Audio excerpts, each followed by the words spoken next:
The first spark: rising tensions after the Pahalgam attack. On the morning of April 22, 2025, the quiet valleys of Kashmir were shattered by a brutal ambush. In the tourist town of Pahalgam, unidentified gunmen opened fire in a meadow, killing 26 civilians, 25 Indian tourists and 1 Nepali national. It was the deadliest civilian attack in Kashmir in over 2 decades. The Resistance Front, TRF, a militant group believed by Indian authorities to be a proxy of the Pakistan-based Lashkar-e-Taiba, claimed responsibility. Indian police identified 3 suspects, including 2 Pakistani nationals, and announced a cash reward for any information leading to their arrest. The Indian government swiftly blamed Pakistan for harboring and supporting terrorist groups. In New Delhi, ministers called it another act of cross-border terrorism. Pakistan, in turn, vehemently denied the allegations, calling them baseless and politically motivated. Defense Minister Khawaja Asif warned India against making hasty accusations and added, "Pakistan will respond to any aggression with full force." The diplomatic fallout was swift and severe.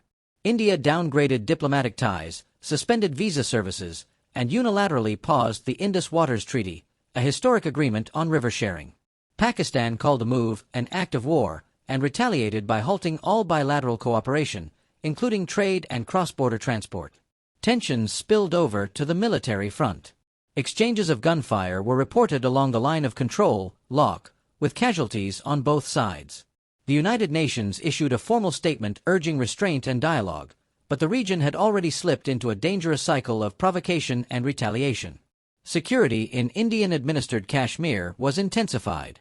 Indian Army Chief General Upendra Dwivedi visited the attack site in Pahalgam and reviewed army deployments. In response, Pakistan closed its airspace to Indian aircraft and placed its armed forces on high alert.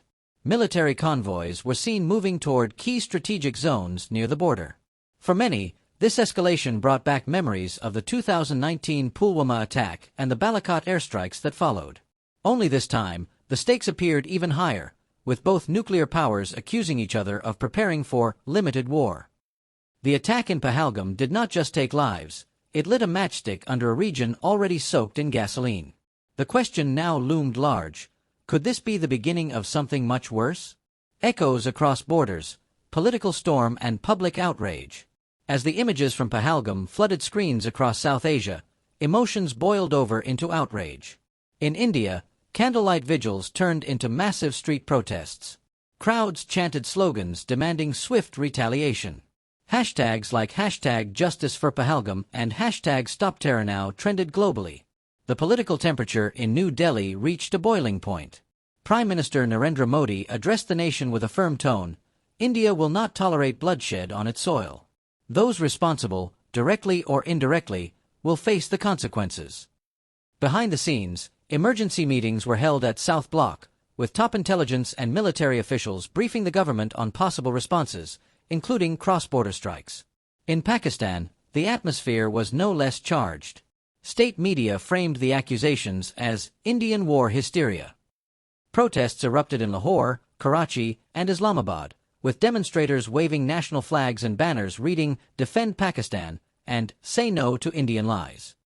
Pakistani Prime Minister Shehbaz Sharif condemned the attack but warned India against adventurism, emphasizing that Pakistan's sovereignty was non-negotiable.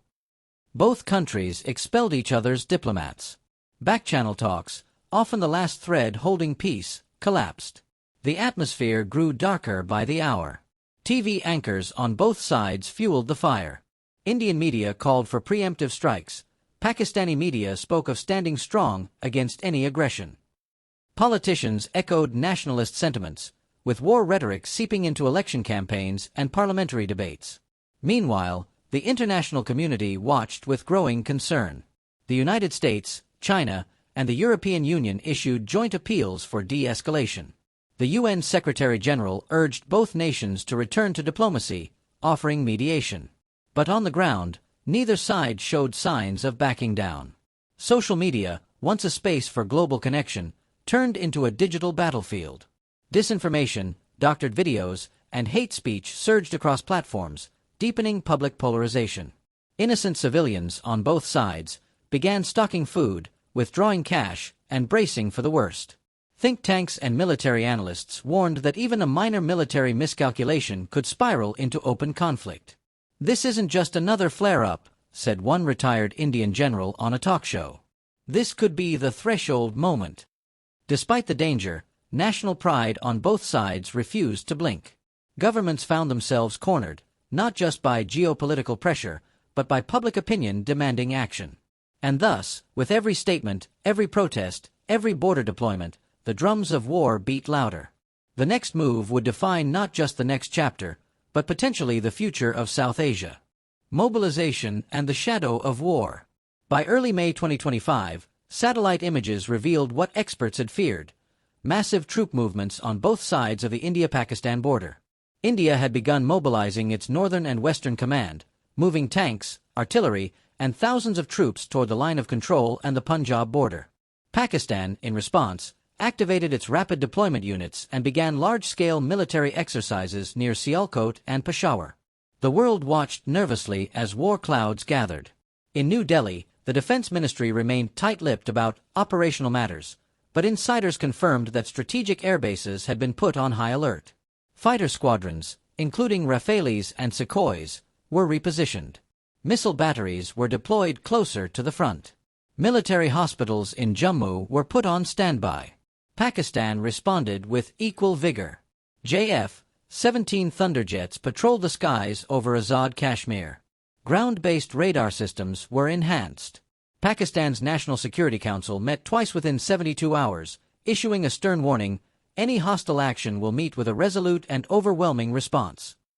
Despite the intensity, neither side declared war, but the moves on the ground told a different story. Trains carrying soldiers passed through cities draped in flags. Markets near the borders emptied. Families sent their loved ones home from schools and jobs. The air was heavy with anxiety and nationalism. Inside army bunkers and control rooms, decisions were no longer theoretical. Simulations were being run. Maps were being redrawn. Contingency plans were activated, plans that hadn't been touched since the Pulwama-Balakot standoff in 2019. But this time, the scale was wider. The trust deficit deeper. International pressure mounted. Russia offered to mediate. The U.S. Secretary of State called both nations' foreign ministers urging dialogue. Saudi Arabia sent envoys to both capitals. The Indian Ocean witnessed the unusual presence of U.S. and Chinese naval vessels, watching closely, prepared for any spillover. Back home, soldiers wrote letters. Not to commanders, but to families. Mothers lit candles at temples. Children in Rawalpindi asked why schools were suddenly closed. In Amritsar, volunteers cooked langar for passing military convoys. For a region already strained by climate shocks, inflation, and political instability, another war could be catastrophic. But leaders on both sides were locked in a dilemma: show restraint and risk appearing weak, or act and risk the unthinkable. The countdown had begun. But to what end? A pause at the edge, diplomacy or detonation. On May 9, 2025, a tense calm fell over South Asia. Not peace, but a pause. Back-channel diplomacy had begun to show signs of movement. Reports emerged that high-level talks, facilitated by the UAE and Qatar, were quietly taking place in Muscat. Intelligence officials, not diplomats, were doing the talking. The goal: to establish a new ceasefire framework and avoid miscalculation. Indian media criticized the secrecy. "The people deserve to know what's being negotiated," thundered one news anchor. Pakistan's opposition parties accused the government of compromising sovereignty. But officials on both sides knew, without dialogue, escalation was inevitable. For the first time in weeks, cross-border shelling slowed.